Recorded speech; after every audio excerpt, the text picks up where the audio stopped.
Hi అండి. ఈరోజు నేను మీ అందరికీ healthy and tasty breakfast millets upma ఎలా తయారు చేసుకోవాలో వీడియోలో డీటెయిల్గా చూపిస్తాను. కంపల్సరీ ట్రై చేయండి. ఫస్ట్ స్టవ్ వెలిగించుకొని ఒక బౌల్ పెట్టుకొని ఆయిల్ వేడయ్యాక జీడిపప్పు వేసి వేయించుకోవాలి. అది కొంచెం వేడయ్యాక దాన్ని తీసి పక్కన పెట్టుకోండి ఒక ప్లేట్లో. అదే ఆయిల్లో నేనైతే పోపు దినుసులు వేసి వేయించుకున్నాను. అవి కొంచెం వేగాక దాంట్లో వెజ్జీస్ అయితే యాడ్ చేసుకుంటున్నాను. ఫస్ట్ నేనైతే పచ్చిమిర్చి యాడ్ చేశాను. చిన్న చిన్న పీసెస్గా కట్ చేసుకోవాలి. అది కొంచెం వేడయ్యాక దాంట్లోకి నేను ఆనియన్ అండ్ క్యారెట్ కూడా యాడ్ చేసుకున్నాను.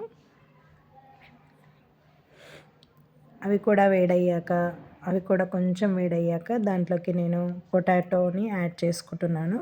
ఇవన్నీ చిన్న చిన్న పీసెస్గానైతే కట్ చేసి పెట్టుకున్నాను నేను స్టార్టింగ్లోనే. మీకు నచ్చితే ఇంకా వేరే వెజ్జెస్ కూడా యాడ్ చేసుకోవచ్చు.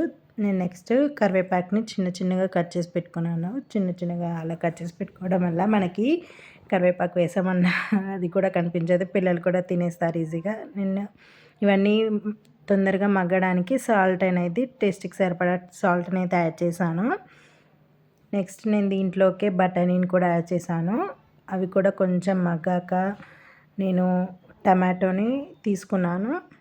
అది లాస్ట్లో వేసాను. టమాటో మనకి ఈజీగా మగ్గిపోతుందని నేనైతే చివరిలో వేసాను టమాటోని. అది కూడా మగ్గాక నేనైతే ఒక గ్లాస్ జొన్న పిండి బరుకుగా తీసుకున్నాను. ఒక గ్లాస్ జొన్న పిండికి పావు కప్పు రాగి పిండి అయితే తీసుకున్నాను. ఏదైతే జొన్న గ్లాస్ పిండి తీసుకున్నామో మనం ఆ ఒక గ్లాస్ జొన్న పిండికి మనం 4.5 to 5 గ్లాసెస్ వాటర్ని నేనైతే వేడి చేసి పక్కన పెట్టుకున్నాను. వాటర్ అనేవి బాయిల్ అయ్యాక మనం ఏదైతే మిశ్రమం యాడ్ చేసి పెట్టుకున్నామో దాంట్లోకి కలుపుకోవాలి. ఉండలు లేకుండా కలుపుకోవాలి స్లోగా. ఇదంతా లో ఫ్లేమ్లోనే చేసుకోవాలి. ఉండలు లేకుండా నీట్గా కలుపుకోండి. ఎందుకంటే మనం ఫస్టే పిండి అనేది వేసి పెట్టుకున్నాం కాబట్టి ఉండలు అనేది కడుతుంది. సో లో ఫ్లేమ్లో మూత పెట్టుకుంటూ మధ్య మధ్యలో మూత తీసుకుంటూ కలుపుకోవాలి అడుగంటకుండా. ఇది అంతా మనకు రెడీ అవ్వడానికి ఈజీగా 5 to 10 minutes అయితే పడుతుంది. నేనైతే అది కొంచెం దగ్గర అవ్వగానే మనం వేయించి పెట్టుకున్న జీడిపప్పును అయితే యాడ్ చేశాను. మీకు నచ్చితే కొత్తిమీర కూడా యాడ్ చేసుకోవచ్చు.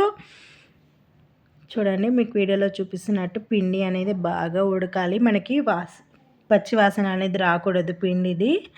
చూడండి, మీకు వీడియోలో చూపిస్తున్నట్టు నాకైతే రెడీ అయిపోయింది మిల్లెట్ ఉప్మా అనేది. నేను మధ్య మధ్యలో మూత తీసుకుంటూ కలుపుకుంటూ మూత పెట్టి మగ్గనిచ్చాను.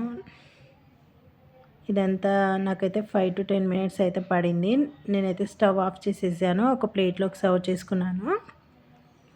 నేనైతే దీనికి కాంబినేషన్లో క్యారెట్ చట్నీ అండ్ పల్లి చట్నీతో తీసుకున్నాను. టేస్ట్ అయితే చాలా బాగుంది గాయస్. మీరు కూడా ఖచ్చితంగా ట్రై చేయండి. మీకు వీడియో నచ్చితే లైక్ చేసి ఫాలో చేసి షేర్ చేయండి. Thanks for watching this video.